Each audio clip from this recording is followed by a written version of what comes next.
News our में फिलहाल इतना ही। देश दुनिया से जुड़ी तमाम खबरों के लिए बने रहिए सी न्यूज भारत के साथ। हर खबर आपके साथ, आपके हाथ।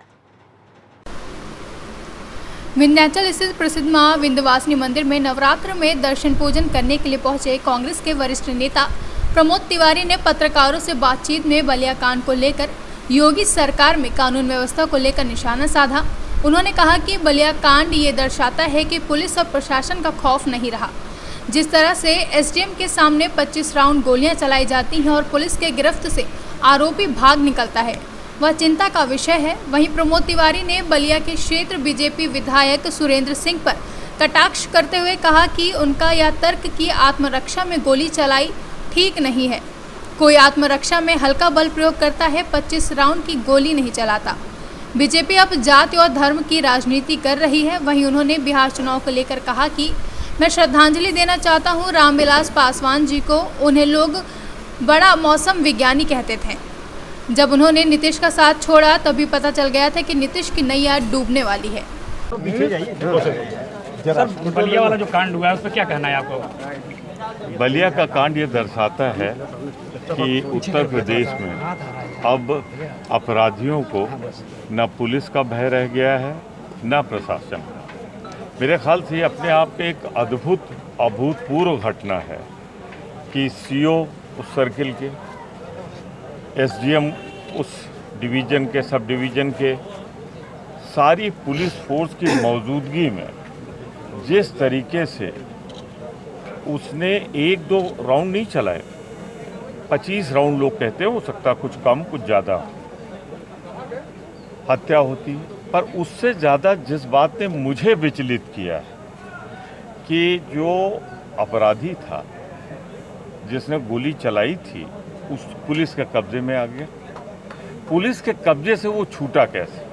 2 ही वजह हो सकती है, या तो जानबूझकर छोड़ दिया गया और या वो उनको किसी तरीके से धोखा देकर चला गया। दोनों में अक्षमता साबित होती है। जिन लोगों ने उसे गिरफ्तार किया था, 3 से 2 का मुलजिम था, कम से कम 3 से 7 का तो राही होगा, गोलियां चल चुकी थी, कैसे वो चला गया? और जिस तरीके से वहाँ क्षेत्रीय विधायक प्रशासन को दोषी ठहरा रहे हैं, वो कह रहे हैं कि उसे आत्मरक्षार्थ अधिकार है।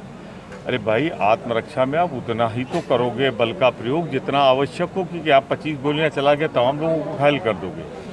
दूसरा सबसे बड़ी चिंता की बात है कि वो जाति की और धर्म की बात करने लगे हैं। तो अब भारतीय जनता पार्टी हर मोर्चे पे असफल हो गई है। उसे जाति और धर्म के अलावा किसी बात का सहारा नहीं रह गया है। अपराध में भी जाति और धर्म ला रहे हैं। तो ये मिलाकर मैं इसे पूरी तरह उत्तर प्रदेश सरकार की असफलता मानता हूं और जो पूरे प्रदेश की स्थिति है वही बलिया में हो। सर, बिहार चुनाव पर क्या कहेंगे? लोग जनता पार्टी अलग लड़ रहा है, बीजेपी का घाटा हो गया। मैं श्रद्धांजलि अर्पित करना चाहता हूँ रामविलास पासवान जी को। उनसे बड़ा मौसम वैज्ञानिक कोई रहा नहीं। और जब उन्होंने नीतीश कुमार का साथ छोड़ दिया तो ये समझ लेना चाहिए कि नीतीश कुमार की किश्ती डूब रही थी। वो जहाज़ डूबने वाला था, वरना रामविलास पासवान उस जहाज़ को छोड़ते नहीं कभी।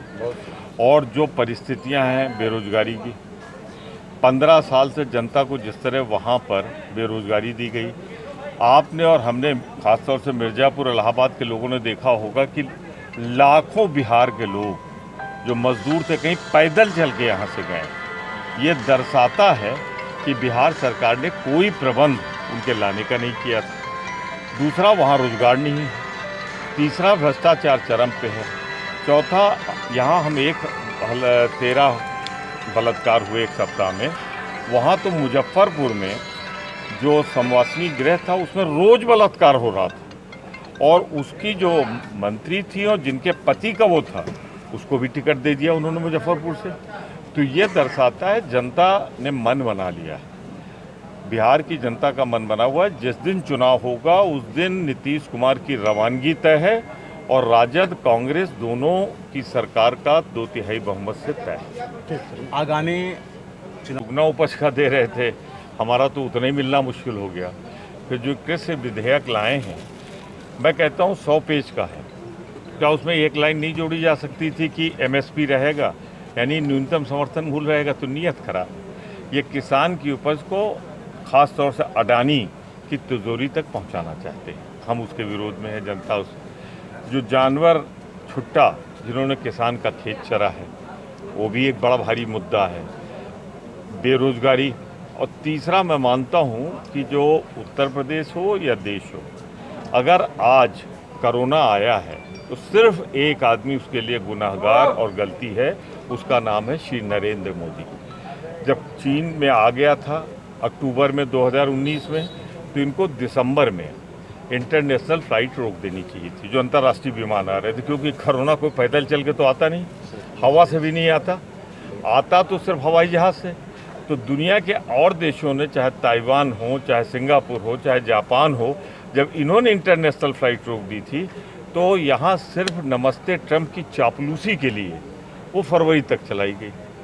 और दूसरी जो ब्लंडर इन्होंने की कि जब इन्होंने लगाया था जिसको कहते हैं कि 21 दिन वाला कर्फ्यू, लॉकडाउन, तो ये कोई कोरोना ब्लैक मनी थी जो भाग जाती कि आप 8:30 बजे घोषणा कर रहे हो, 12 से लगा रहे हो। प्रशासन तक को नहीं मालूम था सुबह क्या करना है उनको, तो जनता को क्या मालूम होता। तो उसकी वजह से लाखों विस्थापित आए, करोड़ों, तो उसकी सज़ा मिलेगी। जो वादे किए थे पूरे नहीं किए। उत्तर प्रदेश में मैं विंध्यवासिनी माँ देवी के मंदिर में उनको प्रणाम कहते हुए कह रहा हूँ, जिस दिन चुनाव होगा, योगी की जो अक्षमता है, जो उन्होंने 5 साल बर्बाद किए उत्तर प्रदेश की, उसकी कीमत भाजपा चुकाएगी, भाजपा जाएगी। और प्रियंका गांधी के नेतृत्व में, मैं फिर दोहरा दूं, प्रियंका गांधी के राजनीतिक नेतृत्व में कांग्रेस की वापसी तय। विद्युत मिर्जापुर से सीनियर संवाददाता अजय दुबे की रिपोर्ट। नमस्कार, आप देख रहे हैं सी न्यूज़ भारत। मैं हूं आपके साथ अर्जिता मिश्रा। वक्त हो चुका है न्यूज़ आवर का। आइए नजर डालते हैं इस वक्त की खास खबर पर।